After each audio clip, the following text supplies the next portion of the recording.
డిస్టిక్లో ఈ ట్రాన్స్కోకు సంబంధించినటువంటి ట్రాన్స్ఫార్మర్లు కొన్ని చోట్ల థెఫ్ట్ జరుగుతూ ఉంది.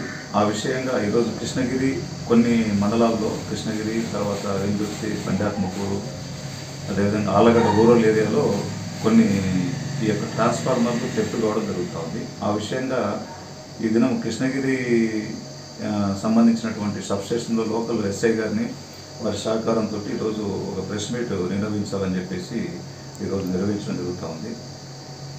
అందులో భాగంగా ఈరోజు వెరిఫై చేస్తే మనకు కృష్ణగిరిలో దాదాపు 5 లేక 6 ట్రాన్స్ఫార్మర్లు థెఫ్ట్ కావడం జరిగింది గత 2-3 నెలల్లో. వాటికి సంబంధించి మేము ఇంటెన్సిఫై చేయడం ఎందుకు జరుగుతూ ఉందని చెప్పేసి దీన్ని ఇంటెన్సిఫై చేయడం జరిగింది. అందులో భాగంగా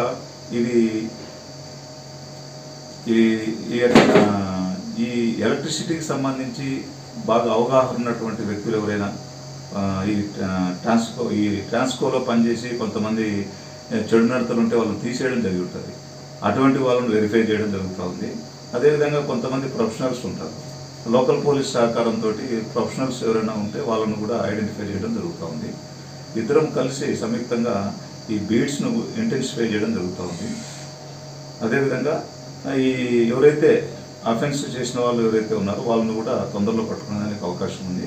ఇది ఇంటి దొంగ లేకపోతే బయట ప్రొఫెషనల్స్ అని చెప్పేసి అనే కోణంలో కూడా దీన్ని ఇంటెన్సిఫై చేయడం చేస్తాం. ఖచ్చితంగా ఇది తొందరలో పట్టుకోవడం జరుగుతుంది.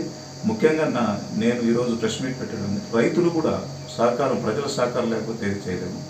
రైతులు కూడా ఏం చేయాలంటే ఇటువంటి విజిలెన్స్గా ఉండి వాళ్ళు కూడా కొంత అనుమానితులు ఎవరైనా వాళ్ళు నోటీస్కి వచ్చినట్లయితే, లేకపోతే ఈ ట్రాన్స్ఫార్మర్ దగ్గర కొంచెం ఎవరైతే కొంచెం నైట్ కాపులో ఉంటే కొంత దీనిగా ప్రివెన్షన్ చేసేదానికి అవకాశం ఉంటుంది. కాబట్టి రైతులు కూడా ప్రతి ఒక్కరు కూడా దీన్ని కోఆపరేట్ చేయాలని కోరుతున్నాం. ఒకటి సార్, దానిపైన ట్రాన్స్ఫారాలు డీడీ కట్టినట్టే ట్రాన్స్ఫారాలా లేదంటే తెచ్చి పెట్టిన వెరైటీ ట్రాన్స్ఫారాలు ఉంటాయా సార్? అది చెక్ చేసినారా? అవన్నీ కూడాను లీగల్గా ఉన్నటువంటి ట్రాన్స్ఫార్మర్లే. మీరు అనేటివి ఇంతకుముందు ఎప్పుడో జరిగినది, దానిపైన ఎంక్వైరీ చేయడం జరిగింది, రిపోర్ట్ కూడా పంపడం జరిగింది. ఇప్పుడు దాకా ఎన్ని ట్రాన్స్ఫార్మర్లు దాకా జరిగినాయి సార్? 5 లేక 6 ట్రాన్స్ఫార్మర్లు ఈ యొక్క థెఫ్ట్ కావడం జరిగింది.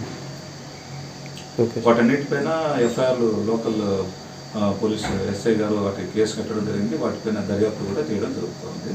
కాబట్టి ఈ దర్యాప్తు ముమ్మరంగా చేపించేసి ఇద్దరు సహకారంతో ఎటువంటి ఫర్దర్గా జరగకుండా అన్ని చర్యలు కూడా తీసుకోవడం జరుగుతుంది. దాని గురించి రైతులు ఏమైనా స్పందించినారా సార్ మీ దగ్గరికి? ఏమైనా రైతులు వచ్చి స్పందించే కదా, మాకు ట్రాన్స్ఫార్మర్ పోయిందని మనకు నోటీస్ వస్తే ఇమీడియట్గా కన్సర్న్ డిఈ గారు కంప్లైంట్ పోలీస్ స్టేషన్లో ఇవ్వడము, దానిపైన ఇన్వెస్టిగేషన్ చేయడము, అందులో భాగంగానే మనం వీట్లు విజిలెన్స్ పెంచడము, వారి స్పందన అంటే ట్రాన్స్ఫర్ పోయిందనే వరకే ఉంది. కానీ తర్వాత దాన్ని జరగకుండా ఎలా ప్రివెన్షన్ చేసుకోవాలని దానిపై ఈరోజు మీ ద్వారా ప్రజలకు తెలియజేద్దామనే ఉద్దేశంతో ఈరోజు ప్రశ్న